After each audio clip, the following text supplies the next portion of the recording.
दोस्तों क्या हाल है, वेलकम टू यूट्यूब चैनल से नमित। कैसे हैं आप सब? भाई एक चीज़ बात करनी थी। कल क्या हुआ, क्या कहते हैं मेरा एक दोस्त है, ठीक है, तो वो ना लाइन चेंज कर रहा है। मतलब ही इज़ इनटू फाइनेंस, अभी फाइनेंस की जॉब करता है और अब उसको सॉफ्टवेयर इंजीनियर बनना है। बिकॉज उसको कहीं से पता चला है कि पाइथन डेवलपमेंट में पैसा बहुत है भाई।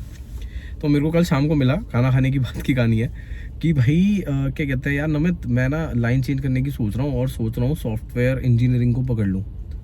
ठीक है, मैंने कहा अच्छा। मैंने कहा अचानक से 4 साल बाद ये ख्याल क्यों आया तेरे दिमाग में कि भाई अपनी अच्छी खासी फाइनेंस की जॉब छोड़ के, ठीक है मतलब पैकेज भी ठीक ठाक है, बंदा 8-9 लाख पे बैठा हुआ है, छोड़ के तू सॉफ्टवेयर इंजीनियरिंग करना चाह रहा है। ठीक है, कह रहा यार सॉफ्टवेयर इंजीनियरिंग में ना लॉन्ग टर्म ग्रोथ बहुत है। मैंने कहा तू पूरा कॉमर्स बैकग्राउंड का बंदा, तूने इन सब में पढ़ाई करी है, तेरे को टेक्निकल का टी भी नहीं आता और तेरे को अचानक से सॉफ्टवेयर इंजीनियर बनना है बिकॉज तुझे कहीं दिख गया है कि कोर्स करके तुम सॉफ्टवेयर इंजीनियर बन सकते हो। तो यार कुल मिला के इसका तो कोई फिर पॉसिबल सॉल्यूशन निकला नहीं ना। तो ये इसकी गलती नहीं है, ऐसे बहुत सारे लोग हैं। मतलब काफ़ी लोग सिर्फ आईटी इंडस्ट्री को इसलिए पकड़ लेते हैं कि उनको लगता है कि उसमें करियर ग्रोथ बहुत है, बट ये भूल जाते हैं कि करियर ग्रोथ उनकी है यार जिनका वो वाला स्किल सेट है। मतलब आप ले लो 5 साल का एक्सपीरियंस, ठीक है, और आप इंटरव्यू में ना दे पा रहे एक भी जवाब, ना आपसे कोडिंग हो रही है, ना आप कोई टेक्निकल एस्पेक्ट समझा पा रहे हो, तो आपको लगता है आपको हायर करेंगे? 2% नहीं, -1% चांसेस भी नहीं है कि तुम्हें वो हायर करें। ठीक है, मैं खुद एक प्रोफेशनल एचआर हूँ तो मुझे ये चीज़ें पता है। और सबसे जो खराब चीज़ है वो ये है कि सामने वाले को इस चीज़ का कोई अंदाज़ा नहीं है। सबको भाई भेड़ चाल चलने वाली बात है, सबको लगता है कि यार उनको सॉफ्टवेयर इंजीनियरिंग से इसलिए पकड़ लेनी चाहिए बिकॉज इस लाइन में जो पैसा है वो बहुत अच्छा है। नो डाउट है, बहुत शॉर्ट टर्म ग्रोथ है इसमें अच्छी खासी। ठीक है भाई, बीच में लाके खड़ी कर देते हैं यहाँ लोग, बिल्कुल बहुत शॉर्ट टर्म जो है ग्रोथ है इसमें कोई डाउट नहीं है, बट जो लॉन्ग टर्म ग्रोथ है उसका कोई नहीं सोचता। ठीक है, सबको लगता है बस मैं घुसूँ 2-3 साल के अंदर पहुंच जाऊँ 10-15 लाख पे और ज़िंदगी सेटल हो जाएगी। भाई चीज़ें लगती हैं, स्किल लगती हैं, इंटरव्यू क्रैक करने पड़ते हैं, टेक्निकल नॉलेज होनी चाहिए। विद टाइम आपको अपडेटेड रहना पड़ेगा कि भाई कौन सी नई टेक्नोलॉजी किस पुरानी टेक्नोलॉजी को ओवरटेक कर रही है, बिकॉज कल के दिन आपकी हायरिंग उसके ग्राउंड्स पे नहीं होगी। आप एक टेक्नोलॉजी के सहारे पूरी ज़िंदगी नहीं काट पाओगे, ये मेरे से लिखित में ले लो तुम। ठीक है, आए दिन और स्पेशली अब जब जनरेटिव एआई और आर्टिफिशियल इंटेलिजेंस इतना पेस पे है कि बहुत सारी जो ऑपरेशनल जॉब है उनको रिप्लेस करने का प्रोग्राम है, तो समझ लो आगे जाके कोडिंग की भी कितनी नीड होने वाली है। मोस्ट ऑफ द चीज़ें ऑटोमेट कर सकता है ये।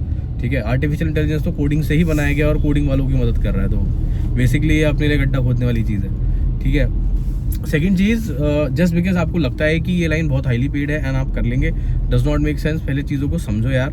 मैं अपने कज़न भाई को जो अभी बस ही is about to clear 12th, तो उसको मैं परसों यही गाइड कर रहा था। उसने मेरे को बोला भैया मैं ना कोडिंग नहीं कर पाता यार, मेरे को ना कोडिंग समझ नहीं आती, तो मैं क्या करूँ। मैंने उसे ऑल्टरनेट ऑप्शंस बताए कि भाई अगर तेरे को कोडिंग नहीं आती एंड अगर तू डेटा के पॉइंट ऑफ व्यू से अच्छा है तो मतलब आप डेटा एनालिस्ट बन सकते हो। सेकंड चीज़ उसको मैंने ऑप्शन दिया साइबर सिक्योरिटी का, जो कि अभी तो फिलहाल इतनी हाई पेस पे नहीं है, बट फ्यूचर में ये one of the highest demanding job होंगी जितना हिसाब से फ्यूचर क्या कहते हैं साइबर थ्रेट्स जो हैं वो बढ़ रहे हैं। ठीक है, और प्लस इसमें 2 अलग अलग डोमेन है, तो कोडिंग की ज़रूरत साइबर सिक्योरिटी में बहुत बहुत कम होती है और हर कोई उस साइड जाता नहीं। एलओबीज बहुत सारी हैं साइबर सिक्योरिटी में, तो और भी ऑप्शंस हैं जो बंदा एक्सप्लोर कर सकता है। ठीक है, जस्ट बिकॉज एक चीज़ आपने सुन लिया आप उसमें करना चाहते हैं। इसका एग्जांपल और मैं देता हूँ, फिर ये वीडियो को एंड कर दूंगा। मेरा कज़न भाई है, he used to be data scientist in Bangalore और अराउंड विद इन 3 ईयर्स वो पहुँच गया था 16 लाख पे। ठीक है, और 16 लाख की पैकेज के बाद उसने वो जॉब क्विट कर दी। अब now he is studying to go abroad, वहाँ से वो MBA करना चाहता है क्योंकि उसको रियलाइज़ हो गया कि यार वो ये चीज़ नहीं कर सकता life time. I had a word with him कि भाई क्यों छोड़ी तूने, सेटल जॉब है, इतने शॉर्ट टर्म में इतना अच्छा पैकेज हो गया था। भाई 16 लाख रुपए का पैकेज कम नहीं होता यार 3 साल में। ठीक है, तो और उसने भी उसके बाद अब तो ऑप्शंस खुल रहे थे, अब तो पता नहीं कहाँ पहुँच जाता अगर अब कर रहा होता तो। But the thing is that कि उसने बोला कि यार मेरे से नहीं हो रहा है।